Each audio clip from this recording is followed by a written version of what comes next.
akhirat juga. Suka ke tak suka ke, berani ke tak berani ke, minat ke tak minat ke, kita akan pergi juga ke akhirat. Whether you like it or not, you are always going to eternity. Whether you like it or not, you are ready for it, you are also going to be there. If you are not ready for it, you are still going to be there. Okay, faham ke ni? Jadi mau ke tak mau ke, suka ke tak suka ke, bersedia ke tak bersedia kan, akhirnya kita akan pergi juga ke akhirat. Budak dah main tengok saya aja nampak. Dia lah dulu dia tua kan. Ya lah tu, betul lah tu. Sekarang saya dah 72 tahun. Nunggu aja, nunggu saat. Waiting for the minute, bukan minute pun, for the second to come. Jadi kita ni kita ni akan pergi ke akhirat. Mau ke tak mau, seronok ke tak seronok, bersedia ke tak bersedia, semayang ke tak semayang, beriman ke kafir, kita akan pergi ke akhirat. Mau ke bersedia atau tak sedia, lantaklah dalam keadaan apa pun, kita akan pergi ke akhirat. Baik, bahawasanya kitab Bidayatul Hidayah, ada satu kitab lain namanya Bidayatul Hidayah. Kitab ini namanya Hidayatul Salikin, artinya petunjuk bagi orang-orang yang menuju ke akhirat, orang berjalan ke akhirat. Ada lagi satu kitab namanya Bidayatul Hidayah, adik kepada kitab ini. Dia lebih kurang sama kandungan yang macam ni, tapi yang ini ada detail sikit. Banyak bab-bab yang ada di sini. Bidayatul Hidayah tu dia adab-adab aja. Adab nak wudu, adab nak mandi, adab nak mamam, adab segala-gala adab aja. Itu namanya Bidayatul Hidayah. Nipis aja kitabnya, kecil je pun. Bidayatul Hidayah itu bagi Imam Hujjatul Islam, gelarannya Hujjatul Islam. Namanya Al-Ghazali, namanya Imam Al-Ghazali. Tapi dipanggil dia Hujjatul Islam kerana dia faham tentang Islam ni, segala-galanya dia faham. Akidah dia faham, ibadah dia faham, akhlak dia faham, perjuangan dia faham, Al-Quran dia faham, hadis dia faham. Dipanggil dia Hujjatul Islam. Kalau zaman ini artinya lawyer Islam lah. Apa saja masalah Islam dia boleh, dia mahir lah. Itu namanya Hujjatul Islam. Namanya Al-Ghazali, iaitu yang menghimpun bagi ilmu yang membawa takut akan Allah Ta'ala. Ditulis dengan kitab dalam Bidayatul Hidayah itu segala ilmu-ilmu yang akhirnya menyebabkan kita akan takut kepada Allah Ta'ala. Memang kita ni wajib takutkan Allah Ta'ala. Wajib menjadi orang-orang yang bertakwa. Orang bertakwa ialah orang yang takutkan Allah Ta'ala. Kalau dia tak takut dengan Allah Ta'ala, tak layak dipanggil orang yang bertakwa. Allah berfirman dalam Quran apa? Wa tazawwadu fa inna khairaz zadi taqwa. Kata Allah, carilah kamu bekalan sebanyak-banyak yang kamu mampu. Maka sebaik-baik bekalan yang kamu nak cari itu ialah sifat takwa. Kerana orang takwa saja yang ada jaminan dari Allah Subhanahu Wa Ta'ala di dunia dan juga di akhirat. Kalau tak ada takwa, tak ada jaminan, no guarantee. Boleh jadi selamat, boleh jadi tak selamat. Bukan mesti tak selamat, tapi boleh jadi selamat, boleh jadi tak selamat. Tak ada garanti dari Allah Ta'ala. Tapi kalau bertakwa, Tuhan garanti.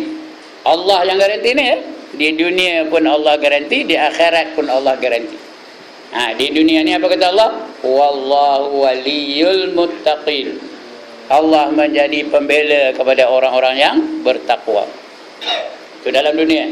Rezeki orang bertakwa pun dijamin.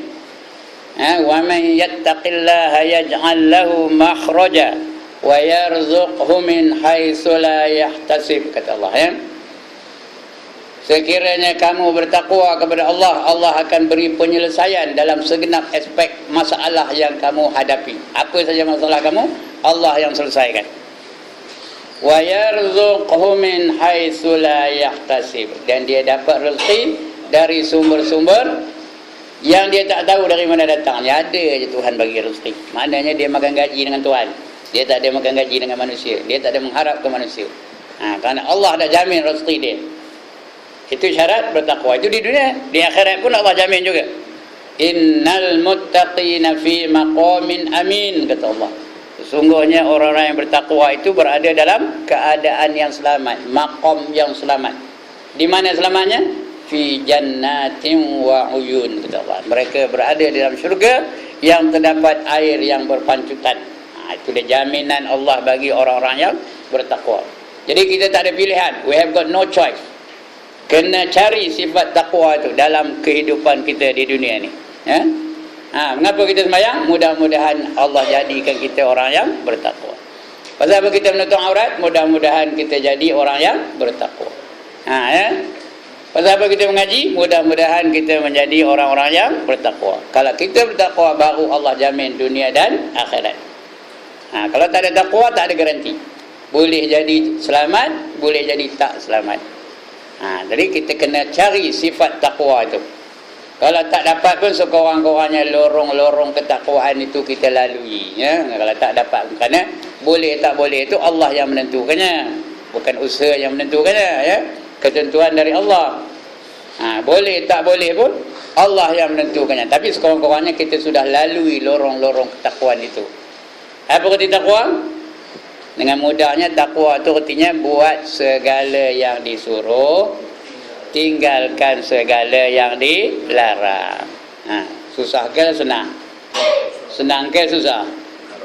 Senang ke susah? Senang. Ya, apa susahnya? Buat segala yang disuruh, tinggalkan segala yang dilarang. Apanya senang? Yang senang tu apa? Nyebutnya, buatnya belum tahu. Ya? Kalau senang betul-betul, tak muat surau ni, penuh luar dalam. Ini yang susah. Pasal susah tu lah, bukan ramai. Ya? Nak bersyukur bukan senang. Allah kata pun sedikit. Wa qalilum min ibadiyas syakur, kata Allah. Sedikit sekali daripada hamba-hambaku yang bersyukur. Ya? Bukan senang tu. Tapi senang ke susah ke, kita terpaksa cari juga untuk keselamatan diri di dunia dan juga di akhirat. Baik, itu dia. Jadi dalam kitab Bidayatul Hidayah tu, dia menghimpunkan ilmu-ilmu yang boleh menjadikan dia takutkan Allah Ta'ala. Yang disebutkan dalam firman Allah Ta'ala, adalah nanti lepas ini kita baca ayatnya. Ya, dalam firman Allah Ta'ala nanti, ya, dan diambil, dan ambil oleh kamu. Ini dia. Dan ambil oleh kamu akan bekal akhirat. Cari, kutip bekal-bekal untuk akhirat besok. Untuk kita nak bawa akhirat tu. Wa tazawwadu, kata Allah. Cari kamu bekalan-bekalan untuk hidup di akhirat nanti. Maka yang terlebih baik bekal itu, iaitu takut akan Allah Ta'ala. Kemudian kata pengarang ni, wa fihi ilmun nafi' fid dunya wal akhirah fala budda likulli muslimin min ma'rifati. Dan di dalam kitab ini, kitab yang kita baca ni, ini kitab ini ni, namanya apa? Hidayatus Sadiqin. Ini nama kitab ni. Dan di dalam kitab ini, kata dia, terhimpun ilmu yang memberi manfaat. Ilmu-ilmu di dalam tu semua ilmu yang memberi manfaat. Ilmu ni banyak, tuan-tuan. Ada yang memberi manfaat, ada yang memberi mudarat. Ilmu yang kita ngaji ni ilmu yang memberi manfaat. Ilmu yang memberi mudarat, ilmu apa? Ilmu isap dadah, itu memberi mudarat. Ilmu nari, lagi ilmu karaoke, itu semua memberi mudarat belaka. Kalau tidak di dunia ni, dia di akhirat. Jadi kita hendak ilmu yang memberi manfaat. Dia terhimpun dalam kitab ni ilmu yang memberi manfaat. Ya. Di dalam dunia dan juga di dalam akhirat. Di dunia pun ada gunanya, di akhirat pun guna. Dalam dunia pun ada diguna, di akhirat pun guna, ya. Di dalam akhirat, maka tak dapat tiada bagi tiap-tiap orang Islam yang mukallaf. Sebut betul-betul tu, mukallaf, bukan maklaf, ya. Sekarang balik ke rumah kata maklaf bacanya. Mukallaf. Tulis rumi tu, MUKALLAF, mukallaf. Ya.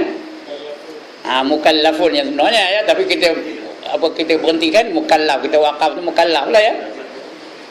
Orang yang mukallaf tu katanya orang yang wajib mengerjakan perintah Allah dan wajib meninggalkan larangan Allah. Itu namanya apa? Mukallaf. Dalam surau ni ada yang bukan mukallaf? Ada ke? Tak ada, nampak? Semua mukallaf lagi. Tandanya ada 4. Tanda mukallaf tu ada 4. Yang pertama aqil. Tahu aqil? Bukan aqil hai, itu nama orang. Aqil. Aqil tu artinya akalnya sempurna. Dia tidak gila dan tidak terlalu bodoh. Bodoh tu kalau setakat UPSR dapat 5E, belum bodoh lagi. Yang dikatakan bodoh itu dia tak kenal yang mana najis, yang mana suci. Tai lembu katakannya dua-dua katanya tai lembu, baru dia bukan aqil. Atau dia gila. Tak nak sembahyang senang dia gila. Tak payah dia sembahyang, tak payah dia puasa Ramadan, tak payah dia menutup aurat, dia gila. Otak tak siuman.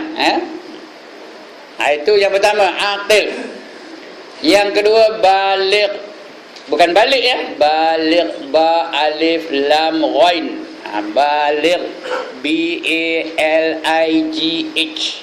Baligh, artinya apa? Arti balik apa? Sampai umur dia. Iaitu kalau dia tak ada apa-apa tanda, umurnya 15 tahun. Kalau tak ada apa-apa tanda, umur 15 tahun, artinya balik dah tu. Kalau ada tanda, bagi orang perempuan tandanya 2. Kalau sebelum umur 15 tahun datang tanda-tanda balik tu, tanda balik tu ada 2 bagi orang perempuan. Pertama, mimpi bersetubuh lalu keluar mani.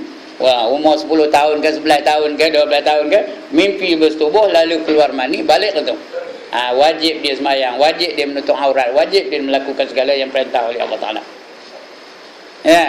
Kalau lelaki, dia mimpi bersetubuh dan juga keluar mani, jadi dia balik tu. Lagi satu untuk orang perempuan, dia datang haid. Umur 11 tahun datang haid, balik tu. Tapi mesti lebih daripada 9 tahun. 9 tahun atau lebih. Kalau umur 8 tahun dah datang haid, itu belum balik lagi. Belum lagi. Dia mesti umur 9 tahun atau lebih. Tapi 9 tahun hijrah ya. Bukan 9 tahun masih. 9 tahun hijrah. Datang haid, umur dah 9 tahun. Datang haid, balik tu. Wajib dia sembahyang. Wajib dia menutup aurat. Wajib dia melakukan perkara-perkara yang diwajibkan oleh Allah Ta'ala. Itu yang kedua. Yang ketiga, sempurna hawas. Sempurna hawas. Hawas dekat Arab. Sempurna panca indera. Panca inderanya itu sempurna. Dalam Islam, panca indera yang diambil kira hanya 2. Pendengaran dan penglihatan. Kalau ada salah satu daripada 2 tu, dia kira sempurnalah hawas itu. Masih mukallaf lagi. Dia buta, tapi dengar, tak ada pekak. Dia mukallaf ke tak? Mukallaf. Wajib sembahyang, wajib puasa Ramadan, wajib menutup aurat dan sebagainya. Dia pekak tapi tak ada buta. Matanya nampak tapi pekak, masih lagi wajib. Yang tak wajib apa? Dia pekak dan buta. Lahir-lahir je pekak dan buta. Itu tak ada wajib. Kerana dia tak nampak contoh, dia tak pernah dengar nasihat orang. Tapi itu pun mesti sudah dia dari kecil lagi. Sebelum dia memayyiz, dia sudah pekak dan buta. Ketika itu baru tak wajib. Tapi kalau dah tua apa saya ni baru pekak dengan buta macam? Wajib ke tak? Wajib. Dia masih mukallaf lagi ya. Yang keempat, sampai seruan dakwah Nabi kepadanya, sampai seruan Islam kepadanya. Dia pernah dengar radio, dia dah menengok televisyen tentang orang sembahyang. Dia tahu tentang Islam. Dalam negara ini ramai pula orang Islam yang menjadi contoh baginya. Jadi sampai dakwatul Rasul kepada dia, sampai. Jadi dia wajib tu, mukallaf lah tu. Kecuali kalau dia duduk di satu tempat yang dia tak tahu langsung tentang Islam. Dia naik kapal terbang, umur 2 tahun. Naik kapal terbang MH17 umpamanya. Tahu ke MH17? Lepas itu ditembak di orang Rusia tu, orang Ukraine tu nembaknya, jatuh ke batu obang tu, habis mati dia seorang aja hidup. Umur 12 tahun dia hidup seorang, dia merangkak keluar dari batu obang tu. Di hutan belantara mana? Di hutan belantara Amazon. Contoh aja lah, bukan betul-betul ni ya. Di hutan belantara Amazon dia keluar merangkak aja, tak ada orang. Dia seorang umur 2 tahun kan. Datang beruk bela. Udah besar jadi apa? Jadi Tarzan. Tarzan tu bukan mukallaf. Pasal dia tak tahu tentang Islam, tak pernah dengar tentang Islam, tak pernah nampak tentang Islam. Itu tidak mukallaf. Ya. Tapi bila Tarzan tu pergi ke London, kalau dia pergi ke London macam? Mukallaf ke dah? Mukallaf lah. Di London ada orang Islam. Di London tak ada orang Islam ke? Bukan ramai orang Islam di London tu. Orang Pakistan ramai. Ya? Orang India ramai. Orang Afghanistan ramai. Orang Arab pun ramai. Dia nampak tentang Islam. Dia bukan apa lagi? Dia masih dikira mukallaf lah lepas tu. Ya, tidak ada alasan mengapa dia tidak nak mengerjakan perintah Allah dan meninggalkan larangan Allah. Itu reti mukallaf. 4 tandanya. Ingat ke ni? Allah penat ngabur. Yang pertama, akil. Yang kedua, balik. Yang ketiga, sempurna panca inderanya. Yang keempat, sampai seruan Rasul kepadanya. Itu semua dipanggil mukallaf. Ya. Bila dia mukallaf, apa wajibnya? Ya. Tiada bagi tiap orang Islam yang mukallaf daripada mengenal akan dia. Maknanya kita kena mengenal perkara-perkara yang bersangkutan dalam dengan Allah dan juga perintah-perintah Allah. Bila mukallaf, wajib dia kenal tentang Allah, wajib dia kenal tentang ibadah yang wajib baginya, rukun Islam yang 5 tu, wajib juga dia memiliki akhlak seperti Rasulullah sallallahu alaihi wasallam. Itu orang mukallaf. Jadi kena kenalkan dia, kenalkan Allah Taala tu. Lagi apa kata Allah? Fa kaza ahbabtu an turjima masailahu ma'aziyadati masaila nafsiyati fi hadzal kitabi kalamil jawi liyantafi'a bihi man la ma'rifata lahu bi kalamil arab. Maka dari kerana inilah kasih aku, gemar aku, berkehendak aku, itulah kasih aku dia, berkenan aku katanya, bahawa aku bahasakan akan beberapa masalahnya di dalam kitab ini dengan bahasa Jawi. Jawi itu apa? Bahasa Jawi itu bahasa apa? Bahasa Melayu lah, itu namanya bahasa Jawi. Asalnya bahasa Jawi itu bahasa Jawa. Sebab orang Melayu yang terkenal dengan mula-mula menganut Islam ialah orang Jawa. Di Arab tu lah mereka banyak berhijrah di Arab Saudi tu. Jadi eja Jawa zaman itu jim, alif, waw, ya, tak ada titik. Itu eja Jawa. Dapat orang Perak tengoknya itu jadi Jawi. Dia jadi Jawi ni. Padahal Jawa tu jim, alif, waw, ya, tak ada titik. Jawa ya. Tapi dapat orang Perak, orang Kampung Gajah dengan ni, sama lah kemarin ni. Dapat orang Kampung Gajah jadi apa? Jadi Jawi. Dia jadi Jawi sini ya. Bahasa Jawi itu dah terkenal dengan bahasa Melayu lah tu. Ya. Mana-mana dah bahawa aku bahasakan akan beberapa masalahnya dalam kitab ini dengan bahasa Jawa. Bahasa Jawa tu patutnya Jawa, tapi kita baca Jawi. Melayu, dah Jawi Melayu pula tu. Serta ku tambah daripadanya beberapa masalah yang baik-baik yang tak dapat tiada daripadanya, supaya manfaat dengan dia orang yang tiada mengetahui baginya bahasa Arab. Jadi disusun, dikarang kitab ni dalam bahasa Melayu, diberi masalah dalam bahasa Melayu, kerana pengarang ni tahu kita ni bukan reti cakap Arab pun, termasuk yang cakap pun bukan reti benar cakap Arab. Yang tahu apa? Ana enta, itu pun selalu salah saja, silap saja. Ana enta, itu pun salah saja. Dia marahkan orang tu, jaga anak katanya. Dia nunjuk tu, jaga anak katanya. Anak tu apa? Patutnya apa? Jaga enta patutnya. Dia silap tu, jaga anak katanya. Saya lah tu ya, bukan tuan-tuan. Tuan-tuan pandai, saya tak tahu. Ya. Jadi kerana nak tolong orang apa kita ni, dia tulis dalam bahasa Melayu, bahasa kita ni. Ya. Kadang panggil dia, ustaz marilah makan. Anta dah makan gitu. Ya. Patutnya apa? Ana dah makan. Itulah ana anta pun salah. Kadang tersalah sebut pula antu katanya. Lagi teruk. Jadi untuk orang-orang apa kita ni lah, diterjemahkan kitab ini dalam bahasa kita supaya kita faham, so that we can understand, so that we can do our part, so that we can we can practice what we learn. Kalau tak, kita tak tahu apa bendanya. Jadi itu sebab digunakannya bahasa kita, bahasa Melayu. Wasammaituhu biha bihidayatis salikin fi sulukil maslakil muttaqin.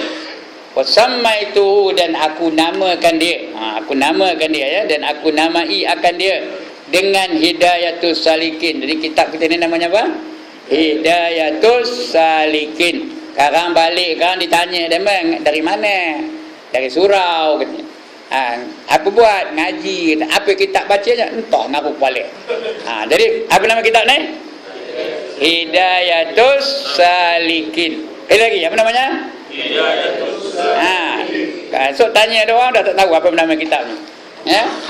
Udah macam-macam sebut pula, ya. Hidayah itu arti petunjuk. As-Salikin tu bagi orang yang sedang berjalan. Kita ni berjalan belakang ni tau. Ke mana? Kita ni berjalan ke mana? Menuju ke akhirat. Ini persediaan kita untuk kehidupan selepas mati. Lepas kita mati esok, dia ditanya tentang ini. Dia cek kita tentang ini. Ada tak kamu buat? Ada tak kamu semayang? Ada tak kamu ngambil wudu? Ada tak kamu mamam? Macam mana kamu mamam? Semua akan dicek. Tadi ada tu Imam dia baca, summa latus'alunna yauma idzin anin na'im. Kamu akan ditanya tentang apa saja nikmat yang kamu terima di dalam dunia ni. Macam mana kamu gunakan nikmat yang Allah bagi itu. Ya. Kalau kita tak reti, tak ada ilmu, macam mana kita nak buat perkara yang Allah suruh, yang wajib pun tak tahu, yang haram pun tak tahu. Ya. Yang makruh pun tak tahu, yang sunat pun tak tahu. Jadi kita melakukan perkara-perkara yang dimurka oleh Allah tanpa kita sedari. Itu lagi bahaya tau. Kita tak sedar kita melakukan kesalahan yang mendatangkan kemurkaan Allah Ta'ala. Cukup bahaya tu. Ya. Dan aku namai akan dia dengan hidayatus salikin, pada menyatakan perjalanan orang yang takut kepada Allah Ta'ala. Siapa takut kepada Allah Ta'ala? Kita lah. Takutkan Allah Ta'ala. Takut amalan tak terima. Takut dosa tak diampun. Takut kita siksa kubur, takut kita di padang mahsyar, takut kita lebih-lebih lagi ketika meniti siratal mustaqim. Kerana kalau tergelincir ke mana? Ke mana? Di bawahnya itu ada neraka, 7 neraka nunggu di bawah tu, ya. Itu dah. Sebab itu kita kena bersedia. Itu kata Allah dalam Quran, wa tazawwadu tadi. Carilah bekalan-bekalan.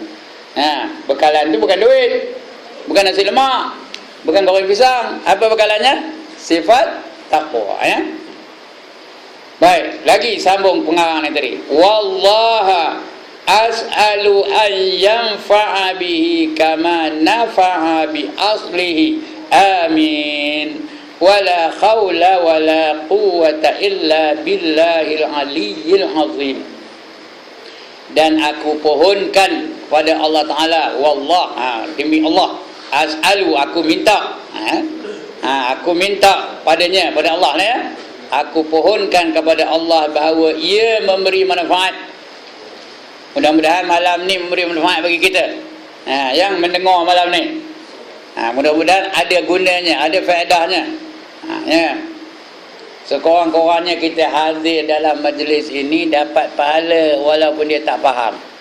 Kalau dia tak faham bahasa Melayu pun dia hadir untuk menghormati majlis ilmu. Ada pahala tak? Ada pahala tak? Ada pahala. Itu paling kurangnya. Ya. Jangan dia getikkan majlis ilmu. Tahu ke getik? Getik tahu? Apa?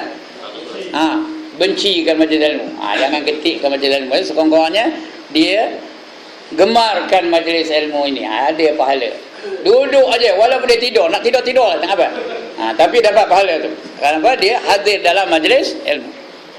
Ya. Jadi aku pohonkan kepada Allah Ta'ala bahawa ia memberi manfaat dengan dia seperti manfaat dengan asalnya. Asalnya kitab ini daripada Ihya Ulumuddin, nama kitab asal dia. Ya. Asal induk dia yang sudah benarnya Ihya Ulumuddin. Kemudian dijadikannya Hidayatus Salikin. Abang ini ada lagi satu namanya Sairus Salikin. Abang kepada kita ini. Adik daripada Sairus Salikin tu ada lagi namanya Bimbingan Mukminin, Mau'izatul Mukminin. Isinya lebih kurang sama lah. Adik itu ini. Adik ini itu Bidayatul Hidayah yang kita baca yang tadi itu ya. Itu dia kitab. Isinya lebih kurang sama aja. Adab ini, adab ini, adab ini, adab ini. Dia mengatur program kehidupan kita. Dia mengatur program kehidupan kita daripada bangun tidur sampai kita tidur balik. Ada programnya. Lepas ini buat ini, lepas ini buat ini, lepas ini buat ini. Nak buat tu macam mana, itu ada program. Sebab itu tuan-tuan jangan tuang ya. Kecuali ada hal, ada urusan uzur yang dibenarkan oleh syar'i. Yang dibenarkan oleh syarak itu tak apalah. Tapi kalau tak ada uzur, kita baca apa yang patut kita buat daripada bangun tidur sampai kita balik tidur. Adab-adab nak tidur pun ada dalam ini ya. Semua ada. InsyaAllah kalau kita ikut betul-betul peraturan ataupun langkah-langkah yang dianjurkan oleh Imam Ghazali dalam Ihya Ulumuddin yang terdapat juga dalam kitab ini, InsyaAllah kita di hujungnya nanti akan menjadi hamba Allah yang baik, hamba Allah yang betul, yang mengikut syariat yang ditetapkan oleh Allah Ta'ala. Kerana dia mengandungi adab-adab. Bangkit dari tidur buat apa? Pergi bilik mandi. Macam mana adab dalam bilik mandi, macam mana? Kemudian pergi macam mana adab pun ada. Tahu ke dia dia tu? Apa itu namanya. Ada adab lagi tu. Kemudian keluar dari tanda macam mana? Berpakaian macam mana? Pergi ke masjid macam mana? Masuk dalam masjid buat macam mana? Berjemaah macam mana? Semayang macam mana? Persediaan nak semayang macam mana? Semua ada. Tapi kalau tuang lepas lah je lah. Okey. Mudah-mudahan dia serupa dengan asalnya dari kitab Ihya Ulumuddin. Kemudian kata dia mengarang nanti wala haula wala quwwata illa billahil aliyyil azim. Ini baca nak betul-betul tu dengan wala haula wala kata. Tak apa-apa. Wala haula wala. Wala haula wala. Dan tidak ada daya, wala quwwata, dan tidak ada kekuatan, illa melainkan kecuali billahil aliyil azim, dengan izin Allah yang amat tinggi lagi amat besar. Itu dia. Sebab bila apa-apa yang berlaku kita kata wala haula wala quwwata illa billahil aliyil azim. Bila azan hayya 'alas shalah, apa jawab? Wala haula wala quwwata illa billahil aliyil azim. Kenapa?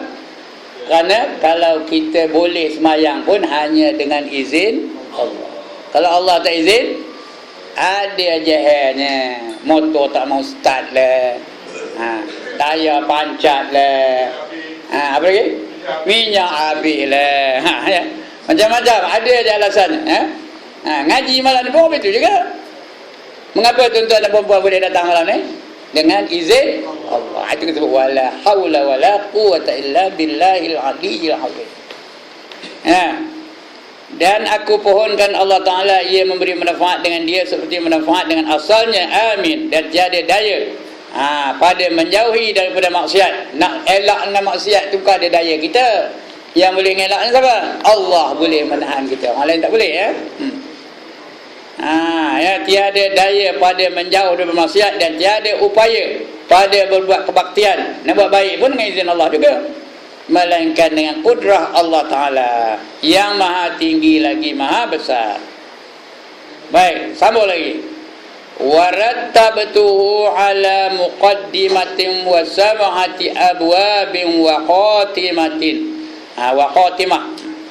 Dan aku hantarkan, tu tengok aja hantar tu, hantarkan. Hantar, nun betul ada itunya. Aku ini hantarkan katanya. Aku hantarkan sebenarnya. Kitab ini, artinya aku tulis kitab ini mengandungi satu muqaddimah. Muqaddimah tu artinya apa? Pendahuluan, introduction. Itu muqaddimah. Macam saya nak ngajar tadi, ada muqaddimah dah. Alhamdulillahirabbil alamin wassalatu wassalam. Itu muqaddimah itu ya. Selawat dulu, puji Allah dulu. Itu adab-adab nak ngajar, ada adab nak bercakap. Dia mulakan dengan alhamdulillah, puji bagi Allah dulu. Alhamdulillahirabbil alamin. Nak puji-puji siapa? Puji Allah aja, yang lain jangan puji. Lepas ini jangan ada yang muji. Ustaz ngajar bagus betul, tak payah. Mak kembang hidung ni hentikanlah ya. Sampai ke kampung kembang. Katanya jangan tak payah puji. Nak puji siapa? Puji Allah saja. Ya. Kemudian apa namanya? Aku hantarkan kitab ini satu muqaddimah dan 7 bab, 7 perkara. Bab tu pintu ya, 7 pintu. Pintu tu perkara-perkara yang akan dibincanglah. Ya, abwabun. Kalau satu babun, kalau banyak abwabun. Ya. Dikatakan tadi apa? Wa sab'ati abwab. Ada 7 pintu, 7 perkara. Ya, mula-mula muqaddimah satu, lepas tu 7 perkara. Wa khatimah. Apa wa khatimah? Dan satu penutup. Khatimah tu penutup. Ya. Dia ada conclusion. Khatimah tu artinya conclusion. Muqaddimah tu artinya apa? Introduction. Introduction. Itu muqaddimah. Ya, penutup tu apa? Conclusion. Penutupnya. Itu lambat lagi lah.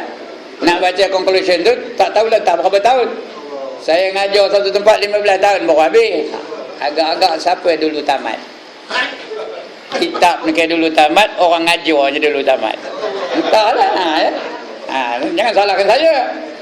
Demo hendak kitab ni, kita baca kitab ni ya. Mudah-mudahan kalau saya padam pun gantilah orang lain. Ramai ustaz ni. Depoh ni ya. Jadi jangan putus tau. Ya. Sambung juga, cari orang lain mengajar kitab ini juga. Baik, habis tentang itu. Kemudian baru kita masuk kepada muqaddimah. Dia kata tadi ya, ada satu muqaddimah, 7 perkara, satu penutup. Ini kita masuk kepada bab yang pertama tu. Apa dia? Muqaddimahnya. Apa muqaddimahnya? Al-muqaddimatu fi bayanil ilmin nafi'i wa fadli. Bermula muqaddimah ini, belum mengajar betul-betul lagi. Ini baru muqaddimah ni ya. Baru pengenalan baru. Ya. Ini pada muqaddimah ni menyatakan ilmu yang memberi manfaat. Ilmu ni ada yang memberi manfaat, ada yang memberi mudarat, ada yang sia-sia. 3 jenis. Sekali lagi, ilmu tu ada yang memberi manfaat, lagi ada yang memberi mudarat, ada yang sia-sia. Ya. Yang memberi manfaat yang kita ngaji malam ni. Tandanya ada, nanti akan kita baca insya-Allah ya. Yang beri mudarat ilmu apa? Ilmu apa? Ilmu isap dada. Mudarat ke dah? Mudarat ke dah? Itu ilmu beri mudarat. Nak ada ilmu juga. Berapa senang nak isap gam tu? Plastik. Ya. Saya dah tengok orang isap pun dengan plastik tu. Mudarat ke dah? Mudarat. Lagi ilmu nyucuk diri tu. Isap dada. Ada nak pakai cucuk tu. Bukan senang nak nyucuk tu. Itu isap dada. Mudarat ada ke? Lagi ilmu yang sia-sia. Apa ilmu sia-sia? Ilmu main dam sia-sia lah tu. Ada ke pakar main dam ni? Tak tahu mana pakar? Ini pakarnya. Tapi sia-sia. Menghina Pak Haji aja orang main dam ni tahu. Kalau belum naik haji makan tu satu tertib penuh makannya. Ya, betul ke tak? Ada bangkangan. Ya, ke depan ni pula tu kau stand tak boleh. Depan. Ya, punya tertib. Tapi kalau dah naik haji macam pelahap benar Pak Haji tu. Depan makan, belakang makan, langkah-langkah pun makan, lompat-lompat pun makan. Nampak? Jadi siapa suka main dam, dia suka main untuk menghina Pak Haji dan Mak Haji. Ya. Itu sia-sia lah namanya. Tak ada faedah dunia dan tak ada faedah akhirat. Bukan berdosa. Tak ada berdosa, dia main dam tak ada berdosa. Kecuali sampai melanggar waktu, itu berdosa lah. Tapi bukan berdosa kerana main tu, dosa kerana melanggar waktu sembahyang. Tapi berdosa itu kerana apa? Kerana sia-sia. Ya. Itu yang sia-sia, ilmu yang sia-sia. Lagi apa? Ilmu main congkak. Dengar ke orang belakang tu? Ilmu main congkak, korok-korok punya lebih bingungnya. Ya. Lagi apa ilmu yang sia-sia? Ilmu main seremban. Tahu ke main seremban? Buat malu orang Melayu je main seremban tu. Dia nyampur 7 je, tak ada lebih dari 7. Pasal batunya berapa? 7, dapat 7 tu campur 7. 1 campur 7. Dapat 2 campur 2. Dapat 4 campur 4. Buat malu orang Melayu je, orang Melayu. Patutlah saya 31 tahun jadi cikgu tau. Yang paling lemah matematik orang apa? Orang Melayu lah. Minta maaf lah. Saya pun orang Melayu juga. Pasal apa? Pasal dia suka main seremban. Nyampur 7 aja. Bila nyampur 7 aja. Kalau lebih dari 7 dah tak tahu. Okey. Udah dia menyolah mati dengan saya lah. Lantak dah macam tu. Ya. Buat malu orang Melayu aja. Jadi nak main biarlah, kalau ada manfaat dunia pun tak apa, mainlah. Nak main badminton, mainlah. Ada manfaat dunianya. Kenapa? Kerana dia ada sihat, keluar peluh dan sebagainya. Tak ada sakit jantung, tak ada kena bedah jantung. Tahu ada orang dah kena bedah jantung? Tak tahu orang baru kena bedah jantung? Ya Allah, tak tahu dia meh. Tanya Haji tu. Siapa orang yang baru bedah jantung? Teman lah. Ya? Baru bedah jantung setahun dah. Pasal apa? Korang exercise. Korang riadah. Jadi biar benda yang kita buat tu memberi manfaat.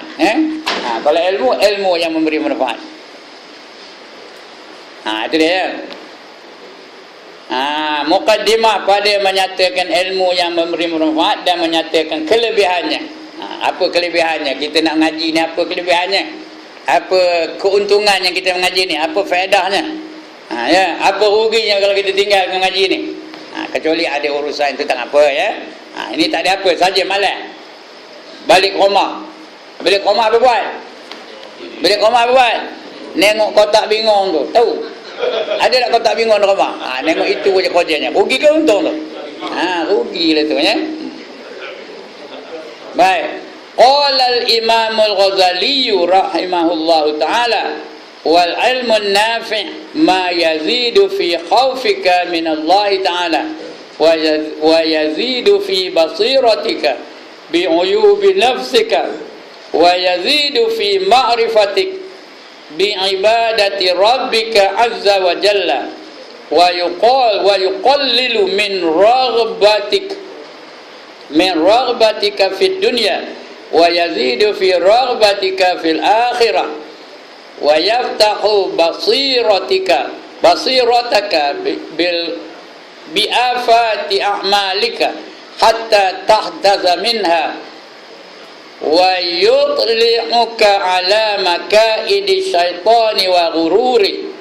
Kata Imam Ghazali rahimahullah ta'ala dalam kitabnya Bidayatul Hidayah, kitab yang saya sebut tadi namanya apa? Bidayatul Hidayah, artinya permulaan petunjuk. Permulaan bagi petunjuk, itu namanya kitabnya Bidayatul Hidayah. Harganya pun murah je, RM10 saja. Carilah mata kedai ada. Di Ipoh ni banyak kedai-kedai nak mencari kitab itu ya. Bidayatul Hidayah, karangan Imam Ghazali juga. Bermula ilmu yang memberi manfaat itu, ini tanda-tandanya. Ilmu yang memberi manfaat itu iaitu barang yang menambah takutmu akan Allah Ta'ala. Lagi tinggi ilmunya, lagi takutkan Allah Ta'ala.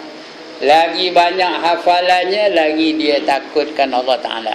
Lagi tinggi qualification dia, lagi dia takutkan Allah Ta'ala. Kalau lagi tinggi ilmu, lagi sombong, lagi ego, lagi takabur, lagi apa? Lagi riak, lagi ujub, itu bukan ilmu yang memberi manfaat.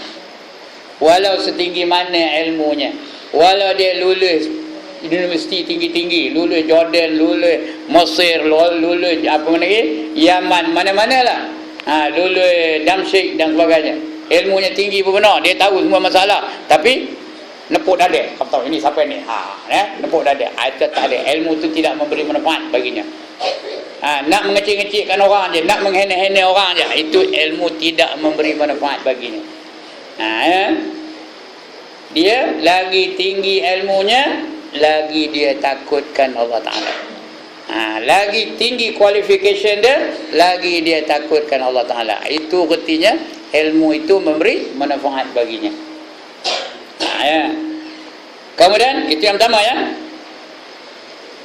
yaitu barang yang menambah takutmu akan Allah Ta'ala dan menambah pula dalam penglihat hatimu akan kecelaan dirimu. Yang kedua dia nampak kelemahan dirinya, dia nampak aib dirinya, dia nampak lemah dirinya, dia nampak kekurangan dirinya. Kita hari ni nampak apa? Nampak kelemahan orang lain. Ya. Saya nampak je kelemahan orang lain. Jiran tu nampak kelemahan dia. Ya. Orang ni nampak, ustaz ini nampak kelemahan dia. Ya. Ustaz ini nampak kelemahan ustaz ini, ustaz ini nampak kelemahan ustaz ini. Dia patutnya kita nampak kelemahan diri kita sendiri. Ya. Ini dah kuman di seberang lautan, dia nampak tapi gajah di bibir mata tak nampak. Ya. Serupa kuali ngatakan proyok tu hitam.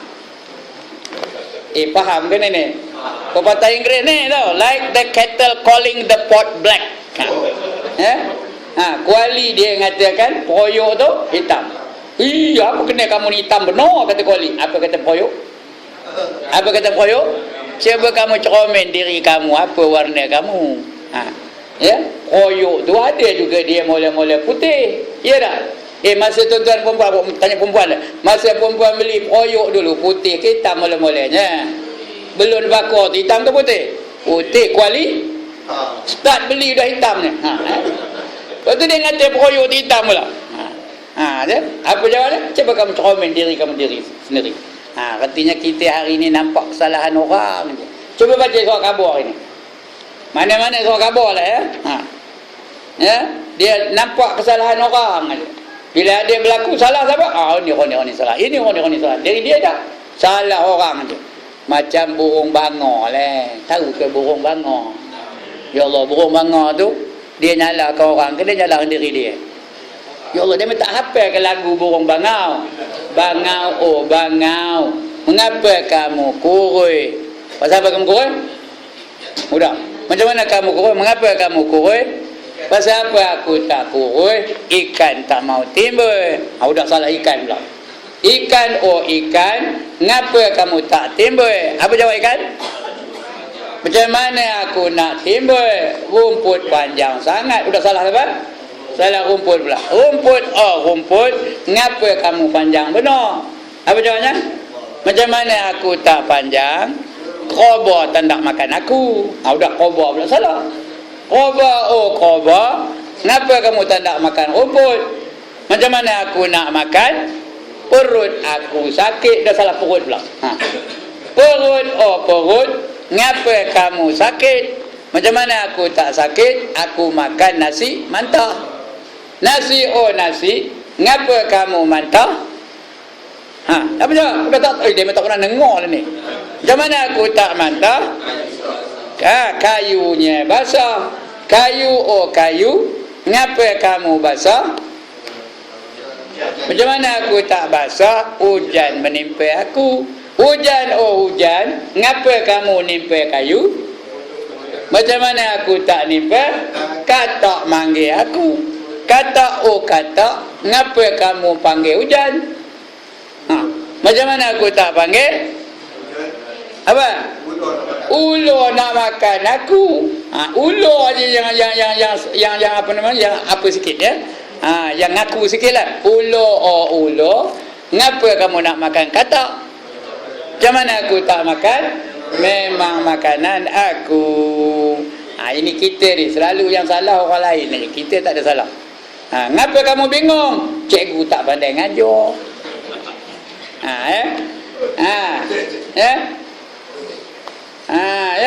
Ngapa UPSR bocor? Ujian apa soalan UPSR bocor? Ngapa? Kerana guru tak ada amanah katanya. Ha.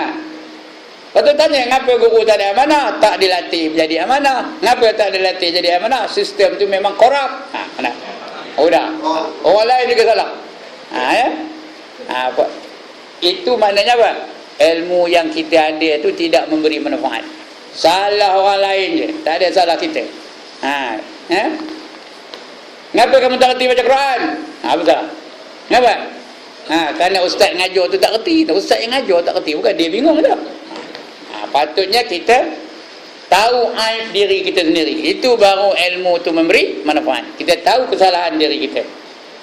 Nak tahu dah kesalahan diri sendiri? Nak tanya ni, nak tahu dah kelemahan diri sendiri? Nak tahu ke tak nak tahu? Nak tahu ke tak nak tahu? Tak.